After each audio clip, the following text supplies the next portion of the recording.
Hi, I'm Martin Machacek. I work here in NRG Games as game designer. My main job is to select your favorite weapons, your favorite maps, and also the animals into the maps. We're always trying to build our in-game levels as some kind of paradise. It was always inspired by certain maps, by certain real-world locations. With Way of the Hunter 2, this is something new for us. At this moment, we can communicate together with you as a community, and we can select very ambitious locations. We are trying to do deep research, what animals lives in this location. As we are trying to be an ethical hunting game, we're always thinking about if animals in these locations can be hunted or not. But this is a game. We want to give you the best experience as possible, and we don't want to be as limited. So as this analysis process is finished, we now have a selected map, and then we are coming into production. We are starting doing these maps. So that's when our environmental artists are coming into the production. They are doing a location scouting, and they are trying to pick up the best locations for our hunting game. We have some regulations what we want to put into the level. So we need to have attracting different habitats where these animals from our analysis do live, but also we want to have something very unique. Like when you come into this region, you are very attracted by its look and also by its visuals. Hi, I'm Michael. I work in this company as a lead level designer. For this company, I worked for 6 years or so, from the beginning of the company, and in this industry, I'm present like 25 years or so.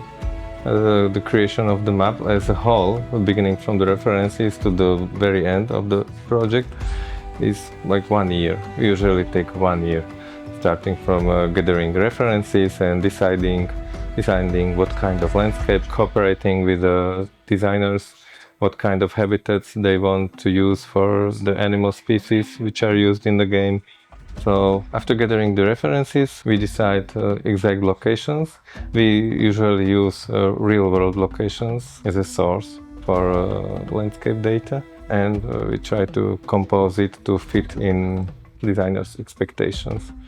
We try to somehow compose it. We use a special software like World Machine, which is fine for composing the original landscape files. So you can import a real landscape in a World Machine, and you can compose different landscapes, somehow blend it, and use erosion and all the processes which are, of course, simplified, but they refer to the real world processes like erosion, for example.